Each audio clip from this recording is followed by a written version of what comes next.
Pada suatu musim panas yang indah, Goldilocks memiliki ide.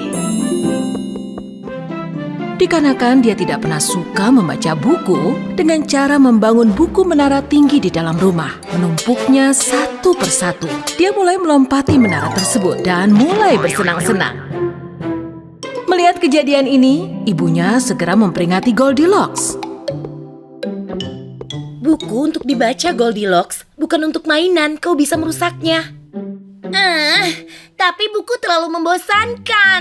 Aku lebih baik menjadikannya mainan. Saat itu, Goldilocks memperhatikan buku lain yang hampir saja terjatuh. Dari mana datangnya buku ini? Ketika Goldilocks mencoba untuk menyentuh buku itu, tiba-tiba buku itu memiliki sayap dan terbang menuju ke arah hutan. Goldilocks sangat penasaran hingga ia mengikuti buku itu. Hei, buku terbang! Mau kemana kau? Tunggu! Kemana sih perginya? Di kedalaman hutan, di tempat Goldilocks berlari, terdapat sebuah pondok berwarna putih. Sebuah keluarga kambing yang manis menempati pondok itu. Dan pondok itu dipenuhi dengan buku-buku.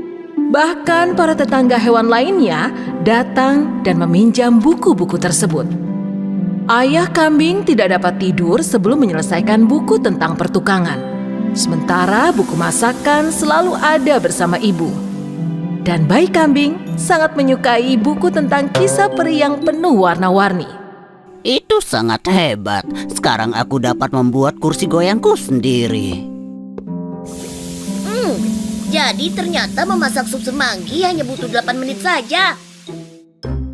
Namun hari itu, bayi kambing benar-benar sedang sedih karena dia tidak mendapatkan buku favoritnya. Aku tidak dapat menemukan bukuku dimanapun. Aku ingin buku bersayapku. Mungkin bukumu sedang berjalan-jalan di hutan sebentar, kambing kecilku sayang. Keluarga kambing mulai mencari jejak buku bersayap yang hilang di dalam hutan. Saat itu, Goldilocks sangat khawatir karena dia tersesat di dalam hutan. Sekarang bagaimana caranya aku pulang? Aku juga tidak menemukan buku itu.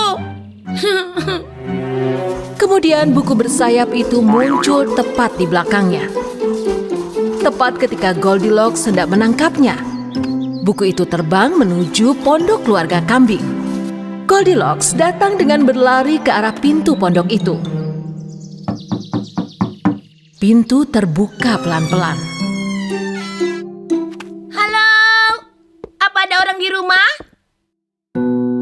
Goldilocks melihat ratusan buku tipis dan tebal berwarna pink dan kuning. Ia mulai mencari di sekeliling di mana buku bersayap itu bersembunyi. Ini buku tebal tentang pertukangan. Pasti sangat membosankan. Goldilocks menemukan buku lain di setiap sudut rumah itu, tapi tak ada satupun yang membuatnya tertarik selain buku yang bersayap. Resep untuk memasak. Resep-resep sayur sangat tidak cocok untukku. Tidak dapat menemukan buku yang dia cari itu, Goldilocks akhirnya kelelahan. Ketika ia mengantuk di pojokan, lalu tertidur, buku bersayap itu berada di bawah kepalanya seperti bantal. Keluarga kambing yang tak bisa menemukan buku si bayi kambing, langsung kembali ke pondok mereka. Tapi ketika mereka memasuki pondok itu, mereka melihat bahwa semua buku berserakan. Seseorang telah membuang buku pertukanganku di dalam tungku api. Ada yang telah membuang bukuku ke dalam panci. Ada yang telah menemukan buku sayapku. Bukan hanya menemukan, ia membuatnya menjadi bantal dan tertidur di atasnya.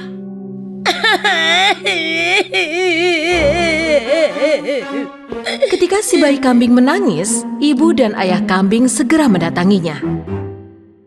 Mereka sangat terkejut melihat Goldilocks yang tengah tertidur di pojokan.